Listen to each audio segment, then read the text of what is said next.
How's it going? Good. How are you? Pretty good. My name is Brett.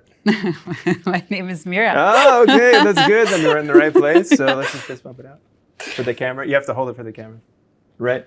And that's how we start the show, making everyone uncomfortable, starting with the person on stage. Got you in here because, Mira, I read some stuff that you had written on LinkedIn about policy communications. You also have it in your title. Yes, I do. Why did you decide to put it in even your LinkedIn title, but then it's your actual job title too? It is actually my job title. Okay. When I was hired at Europe, we discussed this. Was I going to be called a communications manager or a policy communications manager? I've always had a big passion for policy, and obviously I come from a comms background. The first time I got acquainted with the role policy comms was at my previous job at a consultancy here in Brussels that really put emphasis on that, I guess that middle point between comms and policy.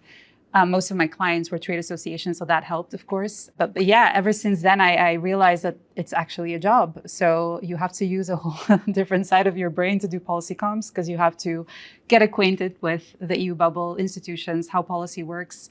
And I think that that's a thing of its own, where if you don't have that interest at all, and you do want to do comms, you usually go into other spheres of communications. But this is its own sphere. And I think that deserves a title.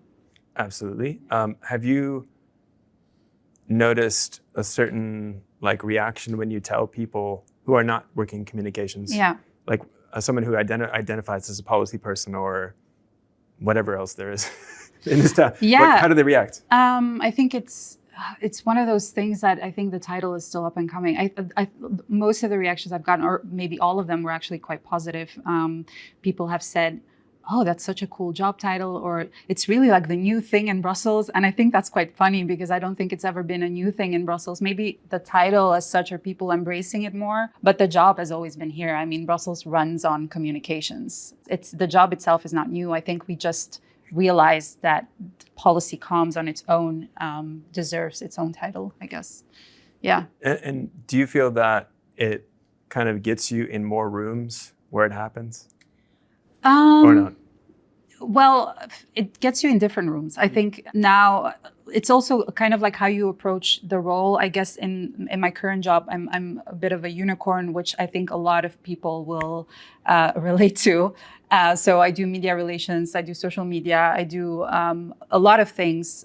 Even though with the media relations, my team also is very good at communicating with media. So it's a bit of a joint effort, but it does get me in rooms where policy is discussed on a media level, on a communications level, whereas otherwise that wouldn't necessarily be the case. I mean, you shouldn't talk about policy without the policy communications people in there. I mean, and it's silly to say that, but that's kind of how it's been going down, right? Well, yeah, I mean, I guess every organization tackles this differently, but there is, I think, a role with my policy colleagues that maybe I don't fulfill, because they have this specific niche expertise on one file, whereas I'm like a little bit all over the place. And I'm very good at the big picture stuff, zooming out and looking at, okay, what is actually important to communicate here, and where do we want to go from here?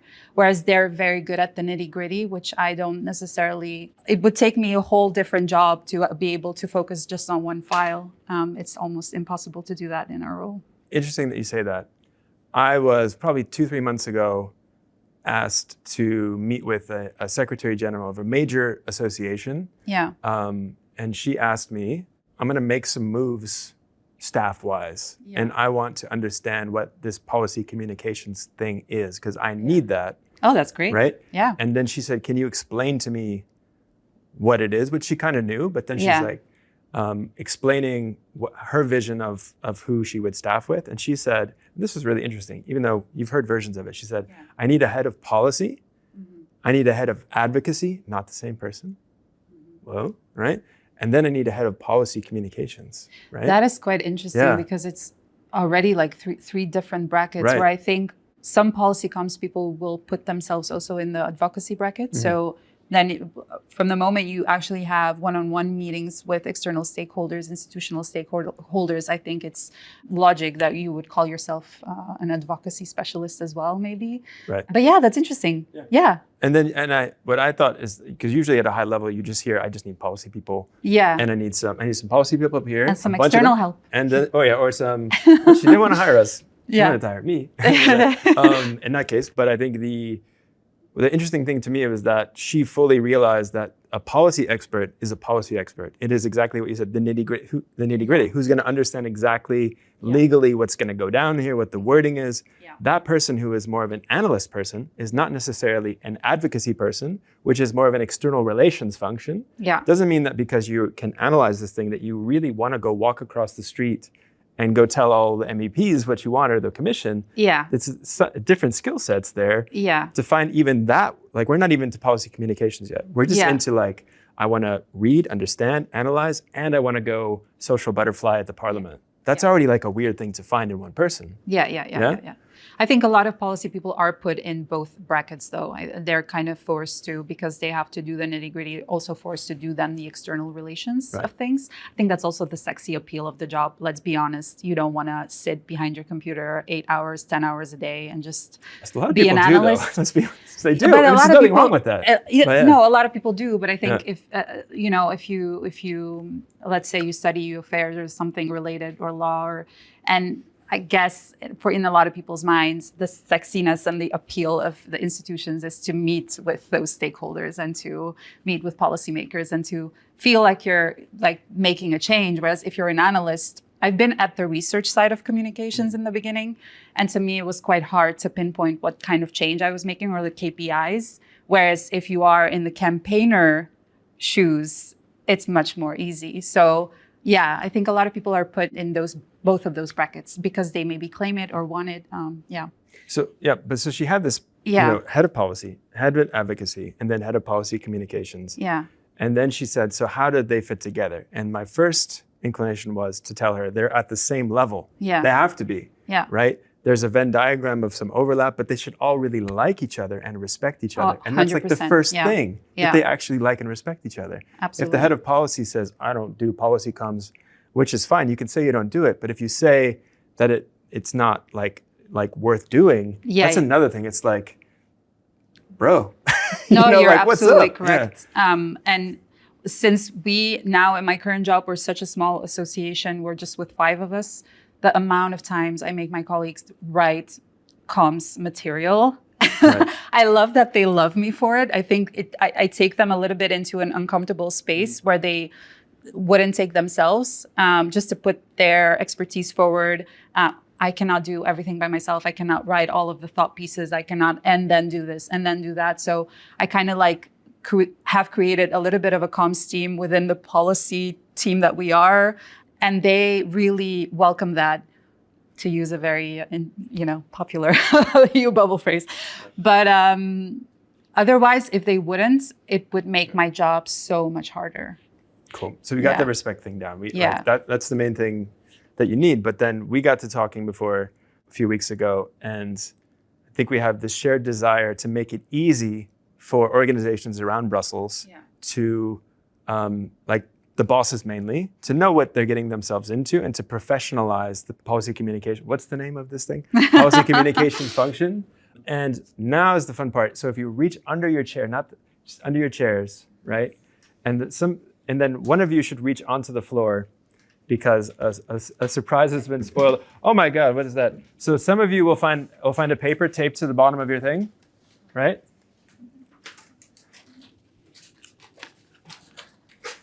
And some of you will find that something else. If you didn't find a paper, what did you find? And hold it up. Whoa, great. A Snickers bar brought to you by our client Mars. Reese's brought to you by Hershey, Pennsylvania, which is not far from Allie's house. Even closer to my house in Ohio. But Reese's is just a great thing. It's been great since they arrived. And now you see orange everywhere. And they're not even Dutch. So we encourage you to share those later. Back to the fun stuff, which is the piece of paper, not the candy. So we, with the help of some image generation and our brains, came up with a little schematic here. I'm just going to show it to this, how kind of cheesily designed this is. We're going to design it up so it's much nicer, and then we'll just superimpose a better thing. So Mira, let's not look at this too much because that would be boring for the camera. Here's kind of the thought I had, which you can still disagree with. Just because I told you 5 minutes before we went on it that we were doing this doesn't mean that you don't have to agree with everything that I told you. Sure. But this is also based on what I've seen around Brussels. So this is kind of like your basic roadmap for building a policy communications function if you are a secretary general or if you are a head of office for a company or whatever. Yeah. Possibly also for an NGO and all that kind of stuff. But if we get all the corporates and the people with money on board, then everything will follow. So 2 options here, right? You either go for this whole, you have nobody and you say, I need policy communications, you hire them all at once. So option 1, you start at the director and you hire downwards, right? Option 2, which is much more likely a scenario than the first one, is that you start with a mid-senior hire, right? So someone who is not junior and someone who is not the director, but someone who's very capable. I don't want to ascribe the amount of experience in years because I don't really believe in the years thing. You just kind of know when you've met them, right? Yeah. And that person comes in and they start as your unicorn and you're like, this person has promise, right? I realize that they cannot stay a unicorn and the unicorn is not what I need. I need a full function, just like I probably have a bunch of policy people and a bunch of advocacy people, which I didn't even think to hire 50 of them, right? But give me more than one comms person, I'm like, oh, do I really need this to write my tweets, right? So then you can start with your mid-senior person, and then that person will grow into a director, but it doesn't get you off the hook. You still got to hire the rest of the team, right? What's not an option, in my opinion, and then I'll let you talk, I promise, is to start with the junior most member of your team, right? The comms officer, and say, I'm getting this young, it's often called a comms officer. You can call it many things, but it's the junior most member of the comms team, someone who's not an intern, but not mid-senior. It's the in-between. It's a little bit the entry level after internship. And my board is bugging me to get these social media posts out. I just need someone to do the socials because I gotta have it for some reason. I get this digital native in because they're gonna fix everything. I expect that they can also write, that they can, which is fine now because ChatGPT will do it anyway. There's just something else that some young person can do, so they make it some young thing. Yeah. And then magically, the whole function has become some young person thing. Yeah. When it actually could be professional. Yeah. So I'm going to stop there on like the in-house roles. Are you still on board with me with like the 3 main buckets there? Actually, okay, yeah. I think mostly for consultancies excluded because there we were looking at a whole different scenario. But I think for most trade associations, think tanks, small organizations, this actually works. Okay. It makes sense. Cool. So what you see on here is that little cloud to the right, the external partners. I didn't just put that in there because Bump is often an external partner.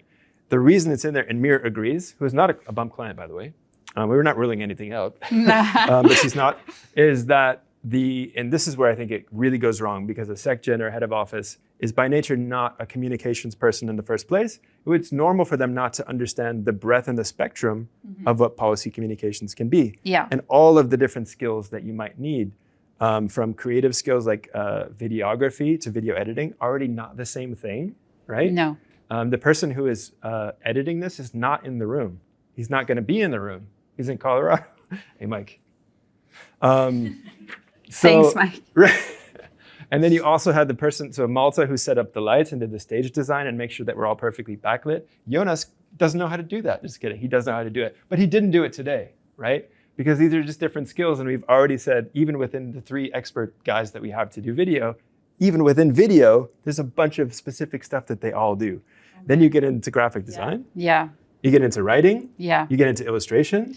Other things that we could be naming that one has to do, websites. Oh, yes. Yeah. Yes. Events. Oh, God, we didn't even go there, right? So then right now, like a section will hire a mid-senior person and just say, do it all. I got one.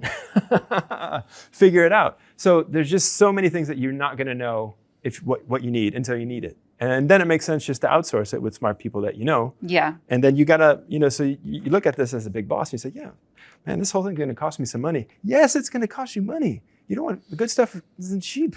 No. Right? You have people, it's Belgium. Yeah, I know taxes are high. If you want to get better, then you have to leave, the Brussels bubble and be physically located somewhere else, which is hard. Yeah. Because the treaties Yeah. keep it here. Right. So No, but I think that totally makes sense. It is often the case, though. I mean, trade associations sometimes tend to have very big members, but in reality, the money that is dispersed across the year goes to many, many different things. So it doesn't necessarily only go to comms. And then it becomes a bit of a difficult situation to hire external help because that costs money, like you said. And then you end up in that scenario most of the times where you do hire the mid-senior that is then expected to do every single thing. And then the question is, how do you grow within your role? I think a lot of people in that mid-senior position probably wonder where to go next. Yeah. Because, if I look at your beautiful graph there, you have policy comms director. Mm-hmm. But then if we don't hire downwards, the policy comms director is just going to do the same thing, but is just going to hopefully make more money and have a fancier title, and that's it. But the gratification comes also from being able to build out a team, being able to expand in your work, being able to hire external help. And if those elements aren't there, you are kind of risking of actually losing your unicorn. Yeah, which at a certain point. Sometimes it's good news for us because then we're picked up by someone else who has the need because we're scarce. There aren't that many of us.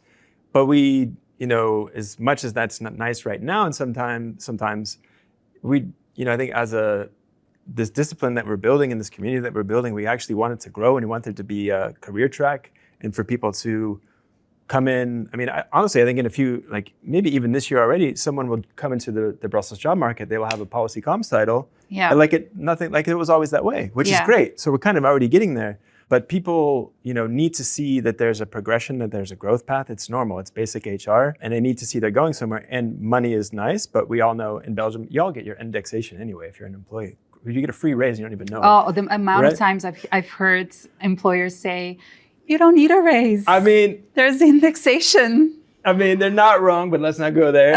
It is extra money, but you're actually proving my point, which is excellent, is that money is not the only motivator, right? People actually want a sense of accomplishment, a sense of autonomy. Yeah. They want to be seen. Yeah, absolutely. They want to see that they're growing and that they're learning something and somebody cares about them. All those things are going to be just as important to you as the money, whether you got it through indexation. Like they give you a 10% indexation, you'd be like, I don't care. They give you a 3% raise, you don't care.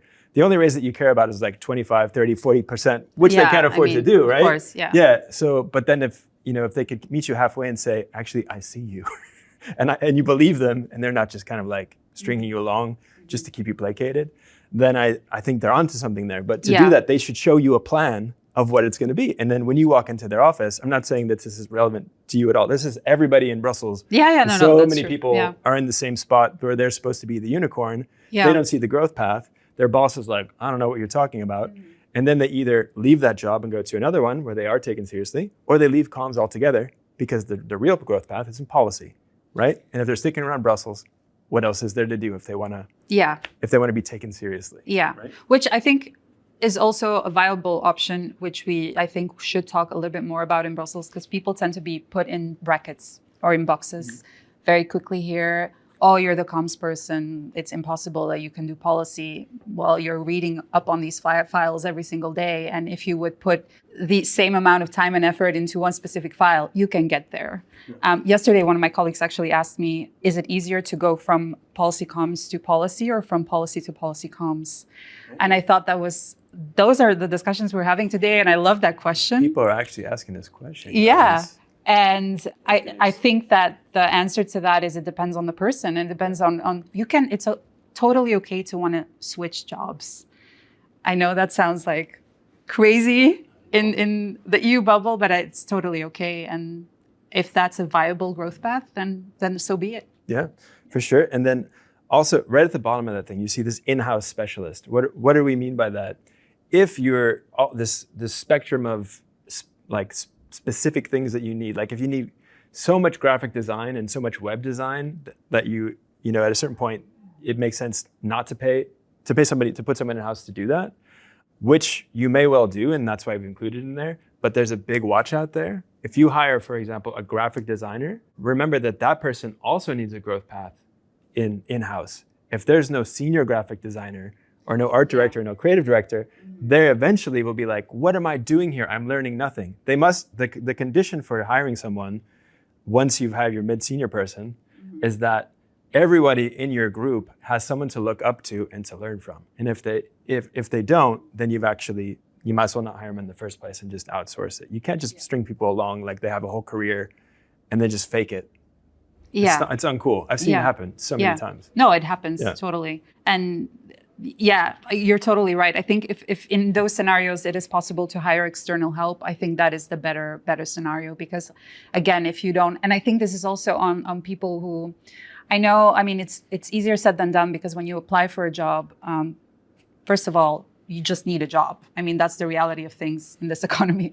And then you sometimes just accept whatever you get. Maybe you're new to Brussels or you're trying to get your foot in, which is very fair.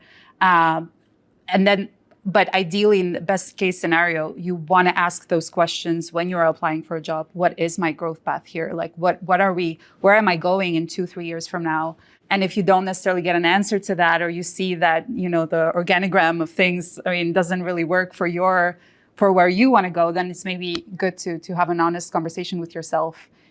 Again, in the scenario where that's possible, because at the end of the day, people also just need a job. yeah, it's true. Yeah. And so I want us to take, just in the final few minutes here, a moment to talk to the recruitment industry of the U bubble. Yeah. Right.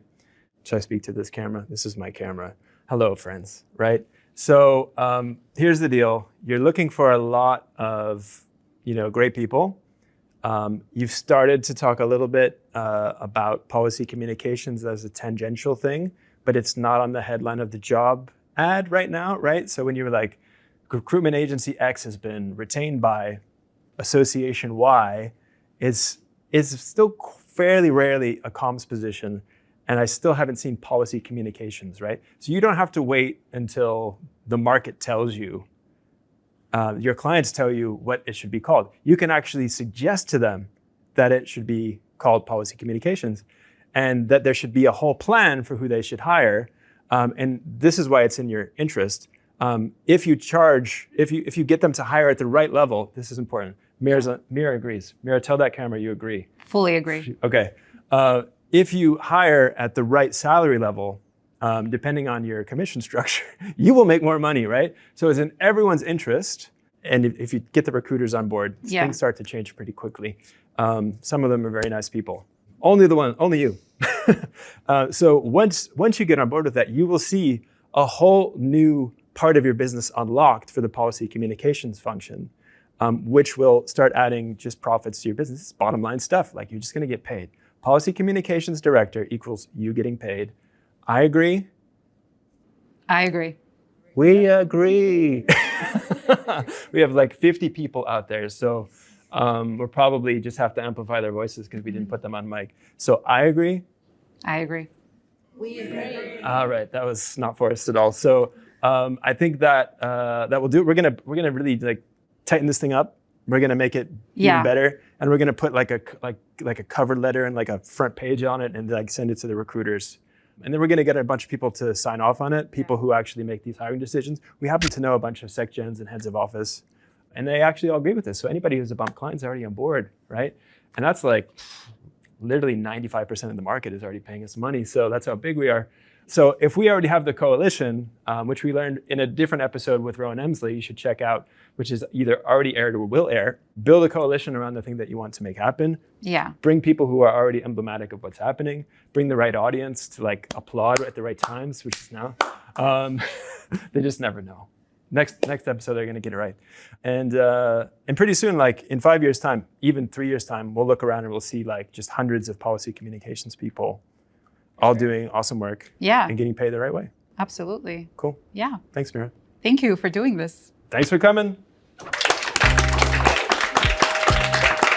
All right.